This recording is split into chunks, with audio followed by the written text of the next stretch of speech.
দর্শক আসসালামু আলাইকুম, কেমন আছেন সবাই? আজকে চলে এসেছি একদম বিশুদ্ধ প্রকৃতির মাঝে, একদম বিশুদ্ধ গ্রামীণ পরিবেশে চলে এসেছি আপনাদের জন্য এই অর্থে যে আজকে প্রকৃতি নিয়ে কথা বলবো। আমরা এসেছি মানিকগঞ্জ জেলার একটি গ্রামে। এইটার থানাটার নাম হচ্ছে হরিরামপুর থানা এবং এই গ্রামটার নাম হচ্ছে কালই গ্রাম, যেটা গালা ইউনিয়ন বলে, সেই ইউনিয়নের অন্তর্গত কালই গ্রামে এসেছি। এবং এই গ্রামটি কিন্তু প্রাকৃতিক সৌন্দর্যের জন্য অনেক বিখ্যাত, অনেক বড় বড় এবং খুব বিখ্যাত সিনেমার শুটিংও নাকি এখানে হয়েছে আমরা জানি।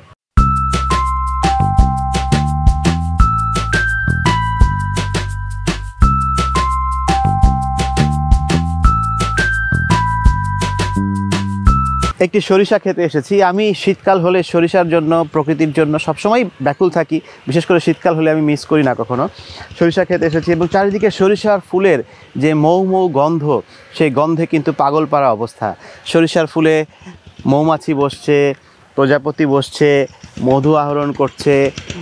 নীল আকাশ, পরিষ্কার আকাশ, একটু একটু কুয়াশা আছে, সব মিলিয়ে আবার একটু মিষ্টি রোদ, সব মিলিয়ে কিন্তু ভীষণ মিষ্টি এবং ভীষণ আনন্দদায়ক এবং খুব পরিতৃপ্তিদায়ক একটি পরিবেশের মধ্যে আছি।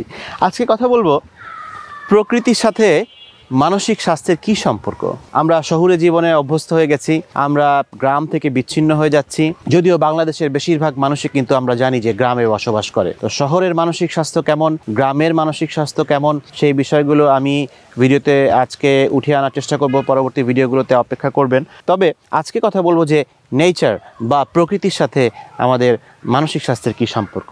গবেষণা কি বলছে জানেন? গবেষণা বলছে যারা প্রকৃতির কাছাকাছি থাকেন তাদের মধ্যে মানসিক চাপ তুলনামূলক অনেক কম থাকে। ইউকেতে বা যুক্তরাজ্যে একটি স্টাডি হয়েছিল বা গবেষণা হয়েছিল এবং সেখানে দেখা গেছে যে যারা নেচারের মধ্যে থাকেন তাদের মধ্যে ডিপ্রেশন বা হতাশা বা মানসিক চাপ বা অ্যাংজাইটি, উদ্বেগ, এগুলো হওয়ার চান্স অনেক কম then those of who resides in the urban area. অর্থাৎ যারা শহরে থাকে তাদের তুলনায় তাদের মানসিক চাপ অনেক কম। হয়তোবা এমন হতে পারে যে গ্রামে জীবনটা একটু কম জটিল, হয়তো এমন হতে পারে যে গ্রামে খুব বেশি চাপ নেবার মতো অনেক বেশি উপকরণ নেই। আছে চাপ, যার যার চাপের প্যাটার্ন কিন্তু আসলে এক এক এলাকায় চাপের প্যাটার্ন এক এক রকম হয় এবং শহর গ্রাম ভেদে এক এক রকম হয়। মাইন্ডফুলনেস বলে একটি ভিডিও করেছিলাম এর আগে, সেই মাইন্ডফুলনেস কী জিনিস সেটাও আমি ছোট করে একটু আজকে দেখিয়ে দিতে চাই। এই যে একটি সরিষার ফুল আপনি দেখছেন, এই ফুলের দিকে কিছুক্ষণ তাকিয়ে থাকেন, এই জায়গায় দেখেন বাতাসে এই ফুলটা নড়ছে, কি সুন্দর মৃদুমন্দ বাতাস। আপনি ফুলের দিকে খালি তাকিয়ে থাকবেন, আপনার আর কিচ্ছু করতে হবে না।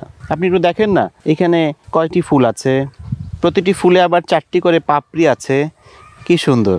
ফুলের মাঝে মাঝে মাঝে প্রজাপতি বসছে, মধু আহরণের চেষ্টা চলছে। আপনার পঞ্চ ইন্দ্রিয় দিয়ে যা কিছু মানুষ সেন্স করতে পারে, সেই সেন্সটা যদি একটু খেয়াল করে করেন, সেটাই হচ্ছে মাইন্ডফুলনেস, আর কিছু না। আপনি খালি অনুভব করবেন, আপনি চোখ দিয়ে খালি দেখেন, এটা হচ্ছে যে মাইন্ডফুলনেস। আপনি এই যে সরিষার ঘ্রাণটা একটু নেন, বুক ভরে শ্বাস নেন এবং সেই সাথে একটু ঘ্রাণ নেন, আপনি ফিল করেন, অনুভব করেন, আপনি ঘ্রাণটা খালি ফিল করেন। দিস ইজ মাইন্ডফুলনেস, অর্থাৎ বর্তমানে থাকা। আপনি ভবিষ্যৎ সম্পর্কে এই মুহূর্তে খুব বেশি চিন্তিত নন, অতীত নিয়েও খুব বেশি কষ্টে আপনি এখন নাই। আপনি এখন বর্তমানে পড়ে রয়েছেন, অনন্ত সুন্দর বর্তমানকে, প্রকৃতিকে আপনি উপভোগ করছেন, সেটাই মাইন্ডফুলনেস। আপনি কান দিয়ে কি শুনছেন? দূরে কিছু পাখির কিচিরমিচির শোনা যায়, দূরে কিছু বাচ্চার খেলার আওয়াজ পাওয়া যাচ্ছে, দূরে একটি অটো রিক্সা চলে যাচ্ছে, সেটার একটু ব্যাটারি চালিত রিক্সার একটু শব্দ পাওয়া যাচ্ছে, কে যেন দূরে কাপড় কাচ্ছে সেই শব্দ পাওয়া যাচ্ছে। আপনি জাস্ট ফিল করেন, আপনি শুধু এই কান দিয়ে এই শ্রবণের এই অনুভূতিগুলোকে ফিল করেন। এটাও কিন্তু মাইন্ডফুলনেসের একটি অংশ। অর্থাৎ আপনার পঞ্চ ইন্দ্রিয় দিয়ে যা কিছু করেন, সেন্স করতে পারছেন, সেগুলোকে যদি একটু গভীরভাবে আপনি ফিল করার চেষ্টা করেন, সেগুলো সবই মাইন্ডফুলনেসের অন্তর্গত। তাহলে এই মাইন্ডফুলনেস করে আমার লাভ কী? লাভ হচ্ছে আপনি চাপ থেকে দূরে থাকবেন, আপনার মনের মধ্যে কষ্ট আসছে, হতাশা আসছে, রাগ আসছে, অভিমান আসছে, যন্ত্রণা আসছে, আপনার অতীতের বিভিন্ন স্মৃতি মনে পড়ছে, খারাপ লাগার স্মৃতিগুলো মনে পড়ছে, আপনার ভয় ভীতি হচ্ছে, অনাকাঙ্ক্ষিত মৃত্যু ভয় আসছে, অতিরিক্ত মৃত্যু ভয় আসছে, আপনি যন্ত্রণায় কুঁকড়ে যাচ্ছেন, সেগুলো থেকে, এমনকি আপনি রাগ কন্ট্রোল করতে পারেন না, আপনি রেগে গেলে সব কিছু থেকে নিজেকে বিচ্ছিন্ন করে ফেলেন, আপনি তছনছ করে দেন সব কিছু, নিজের মুখকে সংবরণ করতে পারেন না, নিজের আবেগকে সংবরণ করতে পারেন না, সব কিছু ভেঙে চুরে ফেলেন, সেই অবস্থা থেকে আপনি যদি নিজেকে একটু সরিয়ে আনতে চান, তাহলে কিন্তু আপনি এইরকম মাইন্ডফুলনেস প্র্যাকটিস করতে পারবেন। এই মাইন্ডফুলনেস প্র্যাকটিস করার জন্য আপনার কিন্তু আসলে এই সরিষা ক্ষেতের মধ্যেই যে আসতে হবে তা না।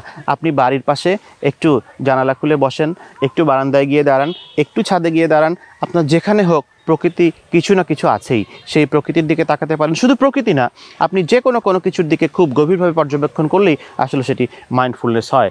তবে প্রকৃতির কাছাকাছি আসলে মাইন্ডফুলনেসটা আর একটু ভালোভাবে অবজার্ভ করা যায়। আর প্রকৃতির সাথে মানসিক রোগের কী সম্পর্ক, যেটা বলছিলাম, কেন প্রকৃতি কাছে যারা থাকেন তাদের মানসিক চাপ কম হয়ে থাকে, সেটা কারণ হচ্ছে যে প্রকৃতি মানুষকে খুব কাম করে, অর্থাৎ খুব শান্ত করে। ছটফট করতে থাকা যে মনটা, ছুটে চলে যাওয়া, বিভিন্ন দিকে ছুটতে থাকা যে মন, সেই মনকে কেন্দ্রীভূত করে, শান্ত করে। আপনি প্রকৃতির কাছে যে বসে থাকেন, দেখবেন মনটা শান্ত হয়ে গেছে। প্রকৃতির যে নয়নাভিরাম দৃশ্য, সেই দৃশ্যটা অবলোকন করেন, আপনি দেখবেন যে অন্যদিকে যেই জিনিসগুলো আপনাকে কুরে কুরে খাচ্ছে, সেদিক থেকে দৃষ্টি সরিয়ে আপনি প্রকৃতির দিকে যখনই দৃষ্টিটা দিবেন, দেখবেন আপনার চোখ শান্তি পাচ্ছে, আপনার মন শান্তি পাচ্ছে। প্রকৃতি আর কি করে মানুষকে, যখন আপনি দেখবেন একটি গাছ বেড়ে উঠছে, আস্তে আস্তে আস্তে আস্তে বেড়ে উঠছে, কালকে একরকম ছিল, আজকে একরকম ছিল, তখন আপনি দেখবেন এই ঠিক গাছ যেরকম পরিচর্যা করলে বেড়ে ওঠে, ঠিক তখন আপনার কাছে মনে হবে গাছের যত্ন যদি আপনি করেন, বা আপনার বাসায় যে প্রকৃতির ছোঁয়াটুকু যদি থাকে, একটু গাছ থাকে, সেটা যদি আপনি যত্ন করতে থাকেন, যখন এই গাছপালা বেড়ে উঠতে থাকবে, যত্ন করলে একটা সময় দেখা যায় তাতে একটা সময় সেলফ কেয়ারের প্রতিও মানুষ কিন্তু মানে খুব বেশি মনোযোগী হয়। যেহেতু আমি যত্ন করে গাছটাকে বড় করছি, তখন মনে হয় আমি একটু নিজেরও যত্ন করি। এই গাছ যেমন পুষ্টি পাচ্ছে, আমার মনেরও তেমনি পুষ্টি দরকার, আমার চুলেরও তেমনি পুষ্টি দরকার, আমার শরীরেরও তেমনি পুষ্টি দরকার। তখন সেলফ কেয়ারটাও মানুষের বাড়ে। আর একইভাবে আপনি যেভাবে আপনার চারপাশে প্রকৃতির যত্ন নিচ্ছেন, আপনার গাছের যত্ন নিচ্ছেন, আপনার ফুলের যত্ন নিচ্ছেন, সেটি তো নিজের যত্নকে উজ্জীবিত করবেই, সেই সাথে আপনার ফ্যামিলির প্রতি যে কেয়ার, অর্থাৎ আপনার পরিবারের মানুষ, আপনার বাবা মা, আপনার ভাই বোন, আপনার স্ত্রী, এদের প্রতিও যে যত্নবান হওয়া যায়, সেই সেন্সটাও কিন্তু আপনার মধ্যে গ্রো করা শুরু করবে। আর একটা কোয়ালিটি টাইম আপনি স্পেন্ড করতে পারবেন। আপনি যখন প্রকৃতির কাছে থাকবেন, তখন দেখবেন যে আপনার সময়টা একটু অন্যরকম হচ্ছে, আপনি নিজের একটা জগৎ বানিয়ে ফেলতে পারবেন। আমি সবসময় বলি যে আপনারা একটা নিজের আলাদা জগৎ তৈরি করবেন, যেই জগতে আপনার শখ থাকবে, আপনার ঘুরে বেড়ানো থাকবে, আপনার ভালো লাগার সব কিছু থাকবে, স্বাস্থ্যবান ভালো লাগার সব কিছু থাকবে, যেগুলো স্বাস্থ্যকর উপায়, সেগুলো রাখবেন, যাতে অন্য কেউ আপনাকে আঘাত দিল, অন্য কেউ আপনাকে অবহেলা করলো, অন্য কেউ আপনাকে গুরুত্ব দিচ্ছে না, সময় দিচ্ছে না, তাতে কি, আমার সময় ব্যয় করার অনেক অনেক অনেক স্বাস্থ্যকর উপায় আছে, যেগুলো আমাকে ভালো রাখে এবং আমার আশপাশটাকে মিলে আমি ভালো থাকতে পারি, যেগুলোর বদলতে। তার মধ্যে সবচাইতে শক্তিশালী একটি মাধ্যম হচ্ছে এই নেচার বা প্রকৃতি। প্রকৃতি মানুষকে অনেক কিছু দিয়েছে। প্রকৃতি মানুষকে খাদ্য দেয়, প্রকৃতি মানুষকে সঙ্গ দেয়, প্রকৃতি মানুষকে বিপদ আপদ থেকে রক্ষা করে। আমরা দেখেছি যে সুন্দরবনে যে যখন কোনো ঝড় বাদল আসে, তখন সেই সুন্দরবনের গাছপালাগুলো বুক চিতিয়ে দাঁড়িয়ে যায় মানুষকে দুর্যোগ এবং বিভিন্ন ঝড়ঝাপটা থেকে রক্ষা করার জন্য। তাই আর মানুষ আসলে প্রকৃতিরই অংশ, আমরা জানি, কিন্তু কেন জানি না প্রকৃতি থেকে আমরা আসলে দূরে সরে যাচ্ছি। তাই আসুন আমরা প্রকৃতির প্রতি যত্নবান হই, প্রকৃতিকে একটু মনোযোগ দিয়ে অবলোকন করি, উপভোগ করি, উপলব্ধি করি, প্রকৃতির সৌন্দর্যকে নেই এবং প্রকৃতির প্রতি ভালোবাসা ফিরিয়ে দিই। সবাই ভালো থাকুন, সবাইকে অনেক অনেক ধন্যবাদ। আসসালামু আলাইকুম।